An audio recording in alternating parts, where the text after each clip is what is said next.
주님의 이름으로 축복합니다. 오늘은 여자의 후손과 사탄이라는 제목으로 말씀을 듣습니다. 성경은 여자의 후손에 관해서 전체적으로 이야기를 하고 있습니다. 거기에 반역하는 사탄의 이야기를 같이 기록을 하고 있습니다. 여자의 후손은 예수 그리스도를 말하는 것입니다. 사탄의 후손은 귀신을 말하는 것입니다. 그래서 성경은 영적인 일에 대해서 말씀을 하고 있습니다. 하나님이 에덴에 산 영인 아담과 하와를 창조해 두셨습니다. 그랬더니 우주를 떠돌던 마귀가 지구를 향해서 쏜살같이 내려왔습니다. 그리고 짐승 중에서 가장 영특한 그리고 가장 사탄과 닮은 뱀을 주목해 봤습니다. 전설에 의하면 뱀은 가장 아름답고 가장 영특하고 사람의 말을 구사할 줄 아는 그런 짐승이었다고 말합니다. 그래서 혀를 잘 써야 말을 할 수가 있는데 이 뱀은 혀가 2개이기 때문에 말을 잘합니다. 혓바닥이 하나만 돼도 말을 잘하는데 혀가 2개면 얼마나 말을 잘하겠어요. 그래서 이 마귀는 이 사단은 이 부분을 주목하여 바라보게 되었고 그리고 이 뱀에 대해서 주목하면서 바로 저것을 사용하면 되겠구나 하는 생각을 가지게 되었습니다. 뱀은 아름다웠다고 합니다. 모든 짐승 중에서 가장 아름다운 것이 뱀이었다고 합니다. 이 뱀은 아침 태양이 떠오르면 아침 태양이 떠올라서 에덴 동산을 쫙 비치면 이 뱀이 찬란한 비늘로 다이아몬드 같은 그런 보석으로 치장된 이 뱀의 비늘이 요즘 말하면 사람도 이것과 비슷하게 닮아가지고 네일 아트를 합니다. 그래서 네일 아트를 해가지고 막 이렇게 하면서 다니잖아요. 그러다 보니까 그것으로 설거지를 못 합니다. 설거지를 할 수가 없어요. 이 뱀은 비늘 하나하나가 지금처럼 징그러운 것이 아니라 비늘 하나하나가 바로 다이아몬드와 같이 각종 보석으로 찬란하게 빛이 났습니다. 그것이 온 몸이 머리서부터 발끝까지 치장이 되어 있기 때문에 마치 아침 태양이 떠오를 때 그가 에덴 동산을 쭉 지나가게 되면 마치 빛으로 옷을 입은 오색 찬란한 무지개가 지나가고 있는 것처럼 그런 아름다운 모습을 지니고 있는 것이 바로 이 뱀이라고 말을 하고 있습니다. 그런데 이 루시퍼는 바로 이 마귀는 이 부분을 주목하고 보는 거예요. 천상에서 가장 아름다웠던 천사는 누구였느냐? 바로 루시퍼입니다. 바로 이 루시엘이라는 천사, 타락하기 전에 루시엘이라는 천사, 이 천사가 천국에서는 빛을 옷으로 입어서 계시록에 나오잖아요. 빛을 옷을 입은 것에 대해서 빛을 옷으로 입은 이 아름다운 천사 바로 루시엘이 타락하면서 그를 루시퍼라고 말을 합니다. 퍼는 마왕을 얘기를 합니다. 그래서 마왕이 된 그 루시퍼가 이 부분을 주목하고 보는 거예요. 천국에서도 아름다운 천사, 내가 아름다운 천사였는데 지구에서도 가장 아름다운 짐승이 있는데 그 짐승이 바로 이 뱀이구나. 그렇다면 뱀도 역시 마찬가지로 상당히 자존감이 높아 있고 그도 교만한 존재일 것이다. 그리고 가장 영특하다고 했습니다. 영특하다는 것은 뭐냐면 지혜가 뛰어난 거예요. 모든 짐승보다도 지혜가 뛰어나. 사람까지 갈 정도로 막 그 정도로 뛰어난 짐승입니다. 그러니 이 루시퍼는 바로 자기 자신을 바라보면서 저 뱀에 주목하는 겁니다. 그리고 뱀을 이용하기로 결정을 했습니다. 그리고 뱀은 자기와 비슷하게 닮았습니다. 무슨 빛으로 옷을 입었다든지 아름답다든지 하는 모든 것에 대해서. 그래서 이 사단은 뱀을 타고서 사용을 하게 됩니다. 그리고서 성공합니다. 드디어 사단은 아담을 하나님에게서 끊는 데 성공을 했습니다. 그리고 하나님은 형벌을 선포를 합니다. 누구에게? 뱀에게도 선포하고 남자에게도 선포하고 여자에게도 선포를 합니다. 그래서 15절에 보면, 마지막 절 15절에 보면, 내가 너로 여자와 원수가 되게 하고 내 후손도 여자의 후손과 원수가 되게 하리니 여자의 후손은 네 머리를 상하게 할 것이요 너는 그의 발꿈치를 상하게 할 것이니라. 그렇게 이제 선포를 합니다. 이것은 심판입니다. 그 일 후에 사람은 바로 그 선포와 같이 사탄의 아래로 넘어갔습니다. 그래서 사탄의 지배를 받는 인류는 엄청난 고난을 겪게 됩니다. 그 사탄의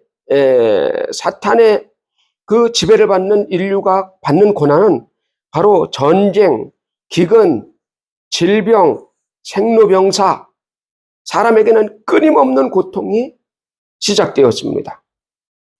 우리가 전쟁을 하는 것을 보면 참 아무것도 아닌 것으로 전쟁을 하게 되고 바로 그런 전쟁을 통해서 우리는 그래, 왜 전쟁을 할까? 전쟁 안 하고 그냥 살면 안 될까? 이렇게 생각할 수도 있죠. 근데 전쟁을 합니다. 그것이 뭐냐? 마귀의 계략입니다. 마귀가 이쪽 저쪽을 부추겨서 전쟁을 지켜버리는 겁니다. 그리고 기근, 질병, 사람이 태어나면 바로 생로병사. 사람이 태어나고 늙고 병들고 죽고 여기에 고통 속에서 살아가는 것이 사람입니다. 사람은 그래서 끊임없이 고통을 당하면서 지금까지 인류의 역사상 계속해서 고통을 받으면서 살고 있습니다. 그래서 사람들은 성경의 말씀대로 여자의 후손이 오기를 기다리고 있었습니다. 여자의 후손을 주시옵소서. 바로 사사기처럼, 사사기에 나오는 백성들처럼, 사사기의 백성들이 그러잖아요. 우리에게 사사를 주시옵소서. 우리에게 나라의 지도자를 주시옵소서. 막 기도를 하잖아요. 줍니다. 그러면 사사가 있을 동안에는 나라가 평온합니다. 하나님을 잘 섬깁니다. 근데 사사가 죽으면 그냥 하나님을 떠나서 그냥 막 방탕하고 온 나라가 다 망해버립니다. 그러면 또 기도하면 하나님이 또 사사를 주시고 이런 식으로 갑니다. 그런 것처럼 바로 인류도 우리에게 우리의 구원자를 보내주셔서 저 마귀의 머리를 으깰 수 있는, 분쇄시킬 수 있는 그런 하나님의 아들을 우리에게 보내주시옵소서 하고 쭉 기도를 합니다.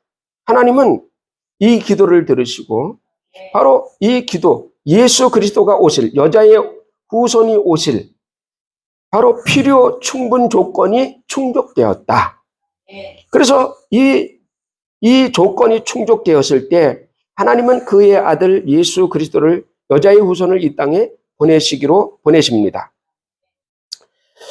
자, 그래서 첫 번째 이것을 해결하기 위해서 여자의 후손이 마리아를 통해서 세상에 오셨습니다. 한번 따라합니다. 이것을 해결하기 위해서 여자의 후손이 마리아를 통해 세상에 오셨다. 바로 이 인류의 고통을 해소시키시기 위해서, 인류의 고통, 지옥을 해소시키기 위해서 바로 여자의 후손인 예수 그리스도께서 이 땅에 오시게 된 겁니다. 그래서 그 여자의 후손은 이 땅에 오셔서 예수 그리스도로 오셔서 바로 그분이 십자가 위에서 사탄의 머리를 박살내 버렸습니다. 여기서 상하게 하다라는 말은 무슨 말이냐면, 상하게 하다는 말은 분쇄시키다 그런 말. 으깨버리는데 그것을 우리로 말하면 믹서기에 갈아서 분쇄시키다 그런 말입니다. 분쇄시키다. 그래서 여자의 후손인 예수 그리스도께서 오셔서 십자가 위에서 마귀의 머리를 박살내 버렸습니다.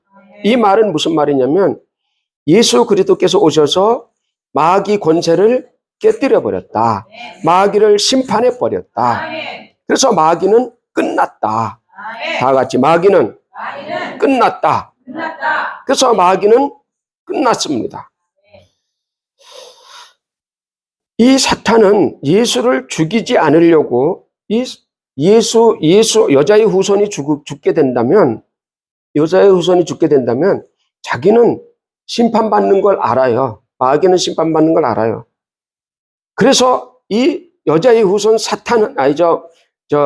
사탄은 예수를 죽이지 않으려고 백방으로 노력합니다. 예수를 죽이지 않으려고 막 노력을 합니다.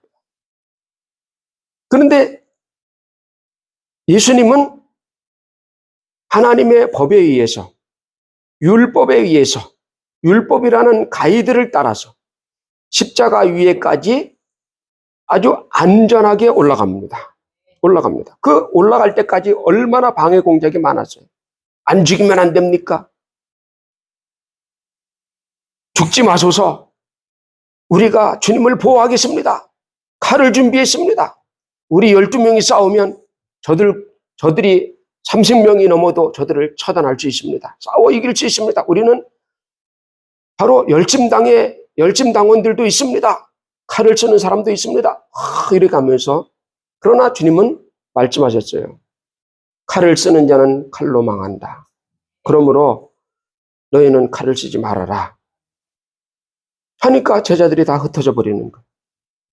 그래서 사단은 예수를 죽이려고 막 다른 사람들을 발동하고 다른 사람들을 막 부추겼지만, 그러나 결국은 십자가 위에까지 예수님은 올라가셨습니다. 십자가 위에 올라가셨는데도 불구하고 계속해서 부추겨. 아래에서 백성들이 막 네가 하나님의 아들이라면 내려가라. 격동을 시키는 거예요.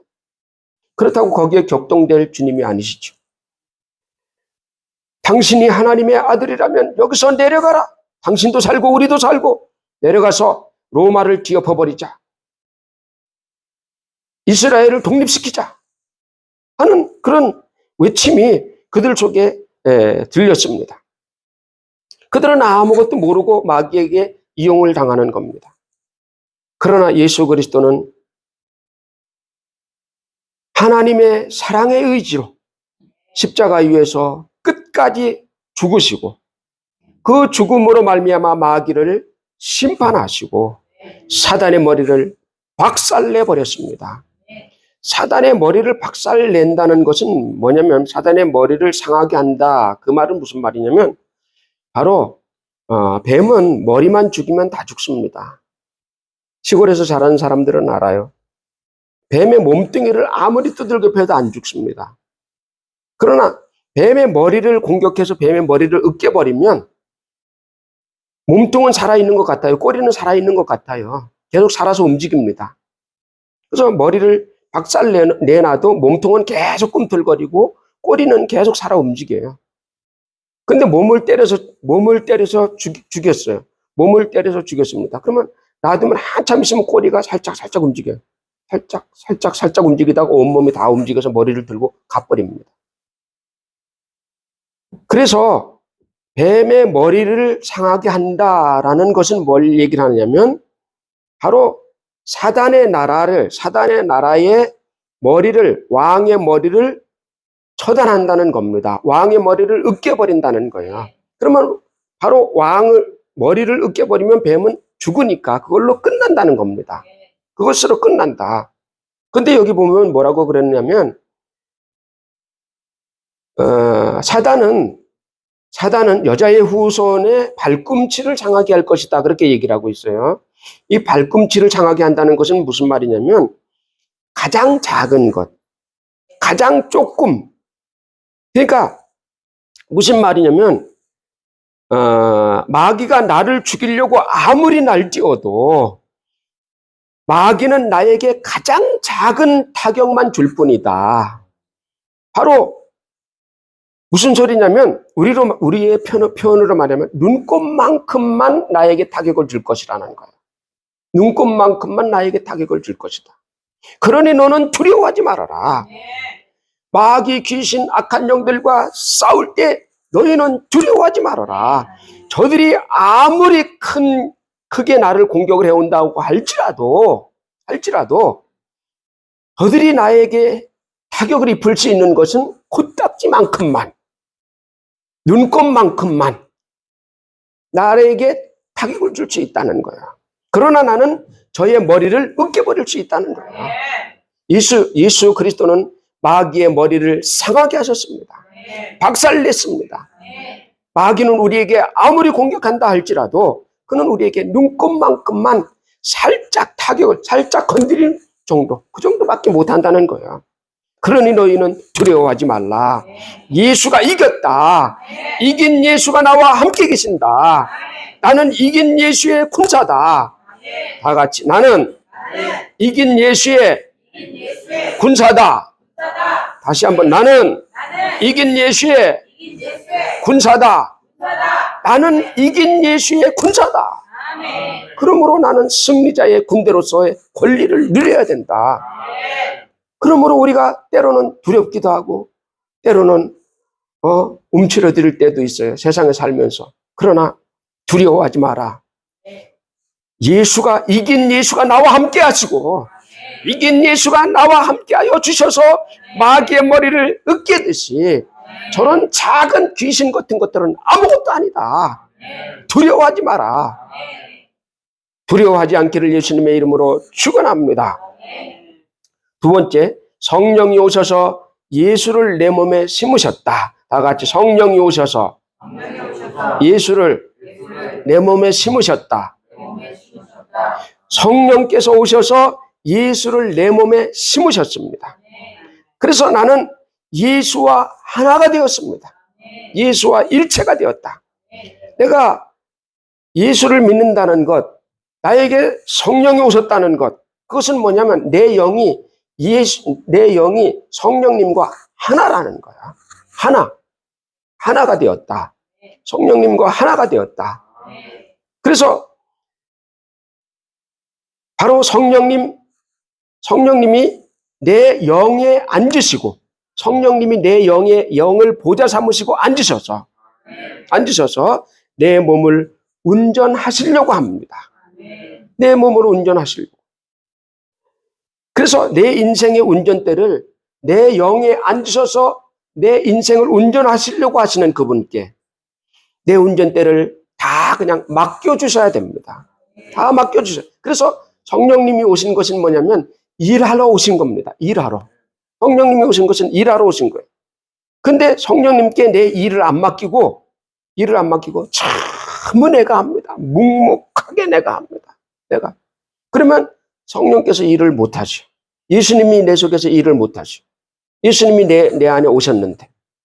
예수님이 내 안에 오셔서 내 인생을 운전대 넘겨 했는데 안 넘겨주는 겁니다. 내가 끌고 가는 거야. 그게 이제 불순종입니다. 내가 운전대를 예수님께 넘겨줘야 그분이 운전대를 딱 잡으시고 자기가 내 인생을 끌고 가는 거예요. 그게 바로 공생애라는 겁니다. 공생애. 예수님이 사신 공생애처럼 주님의 제자들도 공생애를 가야 되고 또 우리 예수 믿는 사람들도 바로 공생애의 길을 걸어가야 됩니다. 그 공생애의 길이라는 것이 뭐냐? 그 공생애의 길이라는 것이 바로 예수님께 내 인생의 운전대를 넘겨주는 것이다.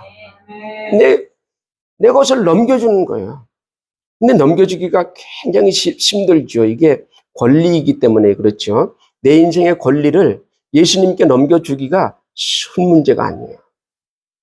예배에 와라! 아니요, 주님.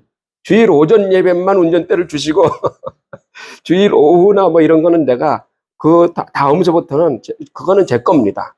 제가 이 인생을 주일 오전만 1시간만 주님께 드리는 것도 엄청 드리는 겁니다.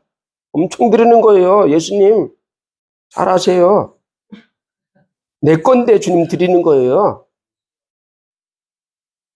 주님은 내 인생을 뱃속에서부터 죽는 날까지 자기 거를 다 우리에게 다 주셨어. 아멘. 50, 100년, 70년, 80년을 우리에게 다 주셨어. 그리고 너 하나 주일날 예배 드리는 거, 주일날 하루만 나에게 드려라. 그런데 운전대를 안 넘겨주는 거야. 내 거야, 내 거. 이러는 거지. 내 게 아니라 주님 것인데 내가 주님 것을 가지고 사는 겁니다. 자, 그래서 성령님이 오신 후로부터 성령님이 오신다는 것은 예수님의 일생을, 예수님의 생애를 성령님 안에 예수님의 생애가 들어있습니다. 성령님 안에 예수님의 생애가 들어있어서 성령님이 내게 들어오신 것은 예수님의 생애가 내게 들어오시는 거예요. 그래서 성령님이 오셔서 사도들과 제자들에게 그 생애가 들어가니까 운전대를 전부 제자들이 바로 예수님에게 전부 맡겨버리는 거예요. 그랬더니 예수님이 그 사도들의 인생의 운전대를 딱 붙잡고 전도하는 대로 끌고 가고 복음 전하는 대로 끌고 가고 선교하는 대로 끌고 가서 결국은 죽게 하시더라. 운전대 넘겨주면 절대 안 된다. 다 죽는다. 주님의 뜻이 그거예요. 주님의 뜻이 그거예요. 예수님의 제자들은 예수님처럼 그렇게 죽는 게 예수님의 제자예요. 그거 뭐 어쩔 수 없어요. 제자들은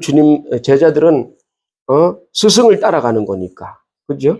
제자는 스승하고 똑같이 되는 게 제자예요. 그렇죠? 그래서 제자들은 12명이 전부 다 순교했어요. 왜? 스승님을 따라서 똑같이 죽는 거야. 그게 제자들이에요. 그래서 인생을 운전대를 맡겨주니까 전부 다 막 가서 복음 전하다가 죽고 전부 순교하는 겁니다. 그때 복음이 얼마나 전파되었느냐면 성령님이 오시고 난 후로부터 500년까지 약 33년서부터 500년까지 인류 역사상 가장 많은 구원을 받았는데 그때 약 지구상의 50% 정도가 구원을 받았습니다. 지구상에. 왜? 유럽 전체가 다 복음화가 됐고 아프리카 복음화가 됐고 중앙아시아 전체 다 복음화 됐어요. 막 인도까지 넘어갔으니까. 그 정도로 어마어마한 복음이 전파가 되면서 구원받는 사람들이 그렇게 많았습니다. 자, 그런데 500년 넘으니까 그때서부터는 교회가 이제 안정기라고 해요. 안정기라고 하는데, 그러나 그때서부터는 차츰차츰 믿음이 변질이 되고 학문화되기 시작을 합니다. 그러면서 이제 교회가 부흥이 점차 죽게 되고 세계 교회들이 점점 변질돼 가기 시작을 합니다. 자, 그래서 교회는 그때를 암흑기라고 합니다. 문학의 암흑기와 교회의 암흑기는 다릅니다.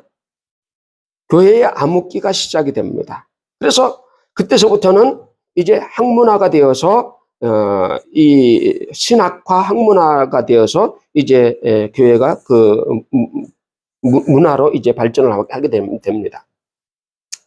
그래서 계시록 13장 3절에서 4절을 보면 뭐라고 말씀하고 계시냐면 그의 머리 하나가 상하여 죽게 된 것 같더니, 이게 아기를 말하는 겁니다.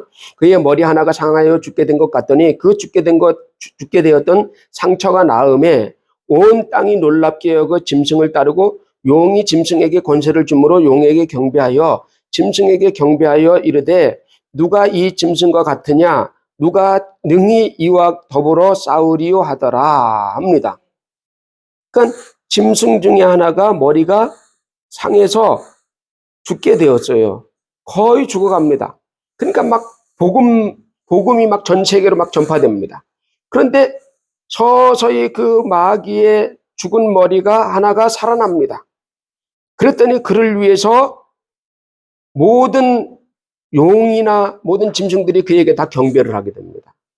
그럼 그를 위해서 우상을 만들라 하면서 막 말하는 우상.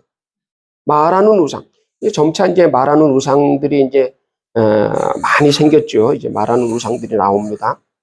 그래서 지금은 이제 절에 가도 돈 많은 절은 로봇을 갖다 놓고 로봇가 이제 이렇게 이제 연부를 합니다. 이제 그러면 이제 그 앞에서 이제 막 가가지고 신도들이 막 이렇게 하지요. 또 어떤 데 가면 저기 화정동 가면 그 절 있어요. 엄청 크게 지었습니다. 우리 거기 살 때는 조그맣었는데 처음에는 막 요만한 암탉을 우상으로 갖다 놨어요. 그 앞에다가 이제 이렇게 연부함을 놓고 넣고 막 그 다음에는 용을 갖다 놨어요. 용이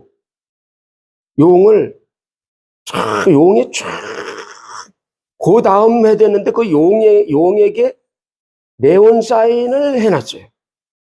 네온 사인은 파랗고 빨갛고 막 네온 사인이 화려하게 막 밤이 되면 막 화려합니다. 막. 그러니까 막 사람들이 막 그냥 막 거기 뭐 있는 줄 알고 막 갖다 돈 집어넣고 막 우리 바로 옆에서 살았기 때문에 다 보여요. 그 다음에 됐는데 용이 움직이더라고. 그 네온 사인 용이 움직여. 철컥. 그때는 막 사람들이 막 거기다 막 돈 집어넣고 막 하더니 막 엄청 커졌어요. 어마어마해졌어요. 거기서 끝나지 않겠죠. 지금 가보니까 더 발달을 했더라고. 그 용이 더 발달을 했어요. 변신을 했어요. 거기서 끝나는 게 아니지요. 말을 하게 만들죠, 이제. 말을 하게 만들고, 이렇게 하면서. 그래서 이제 말하는 우상을 만들어 놓고, 그것을 섬기는 겁니다, 이제. 그래서, 마귀의 세계가 막 부흥이 되겠죠. 그런데,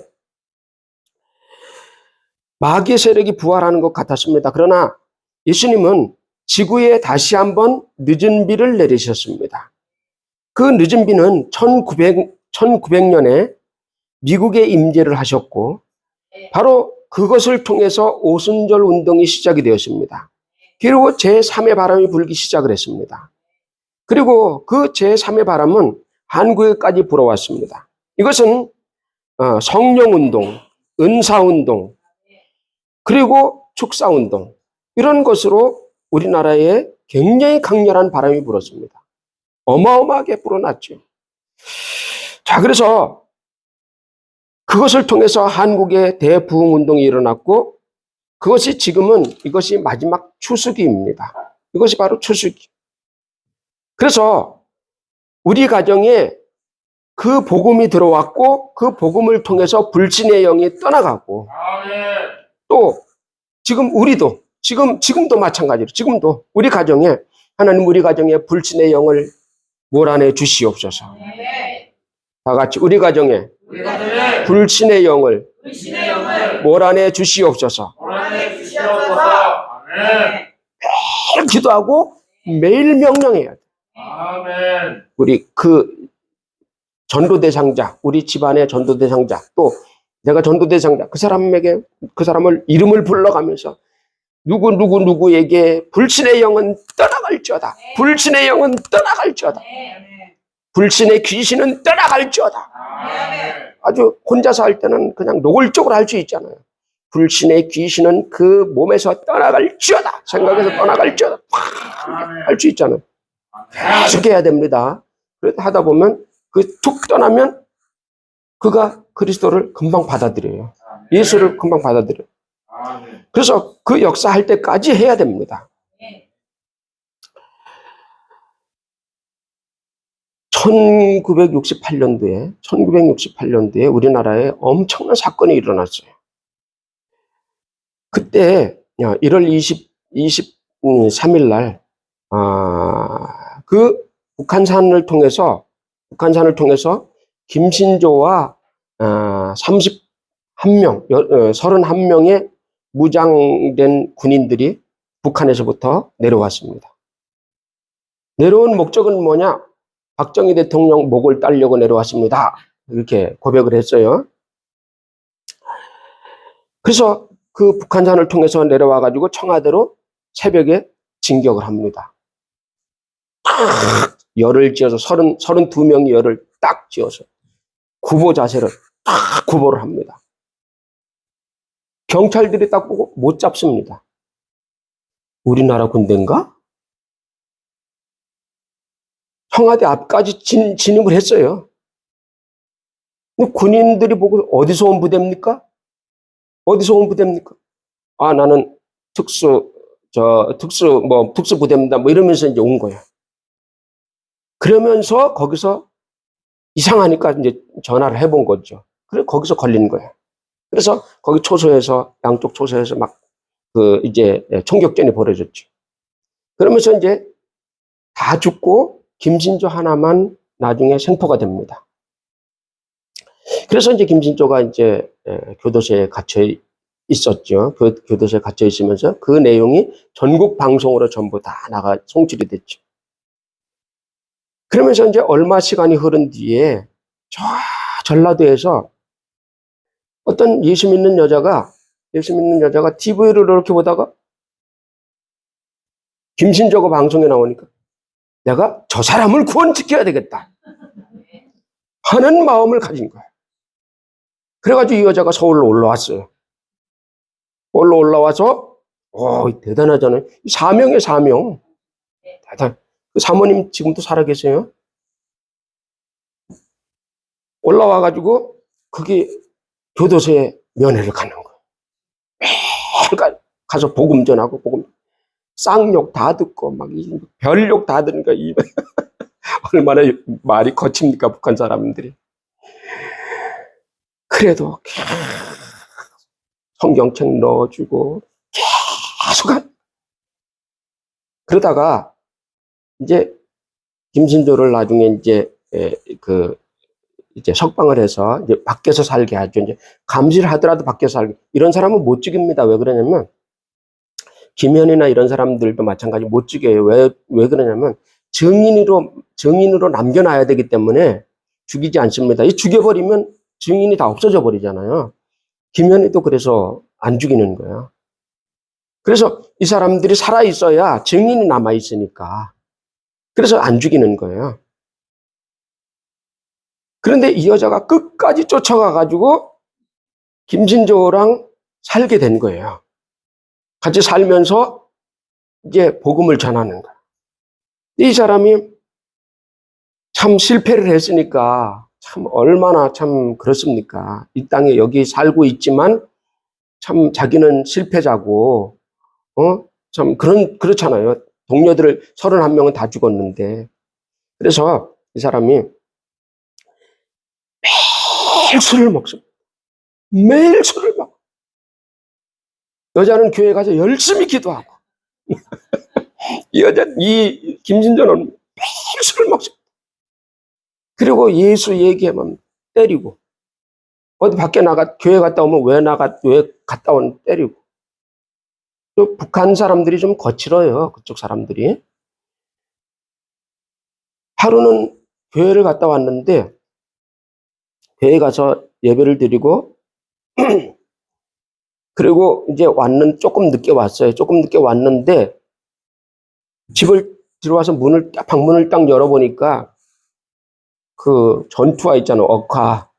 전투화를 신고 저 방에 가서 책상 다리를 딱 하고 앉았더래요. 무섭게. 어디 갔다 와? 딱 가가지고 어디 갔다 오느냐 너 어디 때리는. 때리는 막 계속 이쪽서부터 이 방 이쪽서부터 저쪽 끝까지 계속 때려. 계속. 얼마나 맞았는지 그날은 맞다가 이때는 더 이상 안 되겠다. 그래가지고 그냥 딱 때리려고 하는 것을 방언을 따다다다다다 해버린 거예요. 그냥. 방언을 막 따다다다다다 하니까 이 사람이 막 때리려다가 확 하다가 방문 밖으로 확 나가버렸어요. 방언의 힘이 세구나. 그래가지고 근데 이제 집에서 이제 밥을 하고 이제 있는데 한밤중이 돼도 안 들어와요, 이 사람이. 도대체 어디 가서 안 들어오나 하고 이제 밖을 나가보려고 밖을 나가서 이렇게 밖에 나가서 이렇게 보니까 저쪽 처마 밑에 서 있는 거예요. 그리고 왜 안 들어오고 서 있냐? 그러니까 당신 아까 그게 무슨 말이냐? 도대체 그게 무슨 말이냐? 무서워 죽겠다. 하나님이 당신에게 뭐라 그러는 거냐, 지금.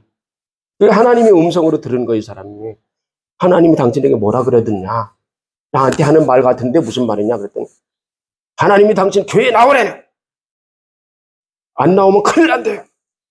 그러니까, 교회에 나오라는 거예요, 그게? 그렇다고. 그러니까 내가 교회 나갈 테니까 그런 말 하지 말라. 그래서 그날부터 이제 교회를 갑니다. 억지로 이제 콕 끼어서 가는 거예요. 갔는데 계속 이 사람이 머리가 아픈 거예요. 뭐 그전에도 계속 머리는 계속 아팠죠. 술 마시면 좀 낫고 계속 머리가 아픈 거예요. 그래서 부인이 말을 했어요.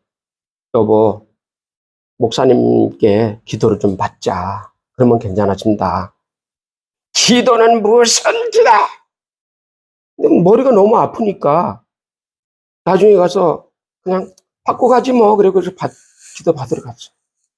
받으러 갔는데 가서 기도를 딱 받다가 목사님이 예수의 이름으로 명하노니 귀신아 나와 그랬더니 귀신 2명이 나오는 거예요. 군인 귀신 2명이 나오는 거예요. 군인 귀신 2명이 딱 나오는데 너 누구냐? 그러니까 나는 김신조의 쫄병이다. 근데 왜 너 여기 왜 들어갔냐? 그러니까 귀신이 다 얘기를 하는 거예요. 이실직고를 다 합니다. 무슨 일이 있었느냐면 그날 잡히던 날, 청와대 앞에서 잡히던 날 막 총격전이 벌어졌잖아요. 막 다 죽는데 이제 김신조하고 부하가 2명이 있는데 길을 저쪽으로 건너가야 되거든요. 건너가야 되는데 자기가 건너가면 언제 총에 맞을지 있을지 모르니까 자기가 죽기 싫으니까 2명을 보낸 거예요. 부하 2명을 저쪽으로 진격했어요. 얘네들이 총을 들고 길을 잽싸게 싹 건너는데 총알이 날라와서 얘 둘 다 죽은 거예요. 얼마나 억울해. 얼마나 억울해. 너무 억울한 거야. 우리 상관인 이 김신조가 우리를 죽이려고 보낸다. 너무 억울하다는 거야. 너무 그래서 여기 들어와 있다는 거야. 김신조 안에 들어와 있다는 거야. 그래서 김신조를 신앙 고백을 지키고 예수의 이름으로 귀신아 떠나가라. 그래서 2명을 쫓아내 보냈어요. 체험을 했잖아요. 그때서부터 막 죽고 살기로 막 신앙생활 하는 거야. 그리고 그분은 목사님이 되었습니다. 그리고 얼마 전에 이제 돌아가셨어요. 분당인가 어디에서 목회하시다가 얼마 전에 돌아가시고 사모님은 아직 살아계십니다. 바로 악한 원수 마귀는 졌습니다. 그들은 떠나갈 수밖에 없습니다. 그들이 우리 속에 들어와서 우리의 생활을 망치고 우리의 사업을 망치고 내 몸을 망치고 나를 병들게 한다 할지라도 너희들은 여기 있을 수 없다. 너희들은 불법자다. 나는 예수 그리스도의 성전이지. 다 같이 나는 예수 그리스도의 성전이다. 예수 그리스도의 성전에 귀신이 왜 들어와 있느냐? 너희들은 불법자다. 진자들이다. 예수가 이겼다. 더러운 귀신은 떠나갈지어다. 여러분, 마귀는 보세요. 여러분들이 혹시 가끔가다 꿈을 꿀 때 뱀 꿈을 꾸시는 분 있어요? 뱀 꿈을 꾸실 때 한번 잘 보세요. 뱀이 싱싱하게 살아서 바닥바닥바닥 되나 아니면 비실비실 되나 한번 보세요. 뱀은 다 비실비실 됩니다. 여러분 꿈속에서 한번 보세요. 다 비실비실 됩니다. 근데 여러분 꿈속에 계속 뱀이 보인다면 여러분들이 신령한 것이 아니고 여러분들의 신앙이 완전히 바닥을 쳤다는 걸 알아요. 조금 있으면 지옥 갈 수도 있는 상황이라고 생각하면 됩니다. 정신 바짝 차리고 예수께 다시 매달려서 내 안에 역사하는 악한 원수 마귀 귀신 뱀들을 쫓아내고 신앙생활 제대로 하자. 뱀을 추방시켜라. 21세기 뱀 귀신을 내어쫓으라. 다 같이 귀신을 내어쫓으라. 불법자를 내어쫓으라. 다 같이 불법자를 내어쫓으라. 자, 불법자가 떠나가야 가정의 복음이 들어갑니다. 가정의 복음이 들어가고 바로 그 불신의 영들은 떠나갈지어다. 불신의 영들은 떠나갈지어다. 계속 기도해야 돼. 뭐 한두 번 해가지고 될 것 같으면 누구는 못해요. 지속적으로 좌절하지 말고 뒤로 물러서지 말고 끝까지 해야 된다. 기도 못하게 하는 것은 귀신 역사입니다. 여러 가지 핑계를 많이 댑니다. 바쁩니다. 하지만 모든 것 다 귀신 역사입니다. 귀신 역사니까 기도 못하게 하는 귀신부터 쫓아보내고 그리고 이 불신의 영들을 쫓아내자. 불신의 영들을 쫓아내야 우리 가정에 먼 역사가 일어납니다. 그래서 이제 아까 말씀드렸듯이 예수님이 나에게 들어오셔서 내 인생의 운전대를 잡게 만들어 주시고 나를 전부 예수님께 운전대를 다 맡겨드리고 나는 그냥 옆에서 조수석에서 그냥 타고만 가자. 그래서 내 인생이 그렇게 가면 내 인생이 축복된 인생으로 갈 수 있습니다. 그래서 하나님의 축복이 저와 여러분들에게 크게 임하고 또 그 복으로 말미암아 또 세계 선교하는데 하나님 이것을 사용할 수 있도록 하나님 나를 사용하여 주시옵소서. 나를 쓰시옵소서. 이렇게 하기를 예수님의 이름으로 축원합니다.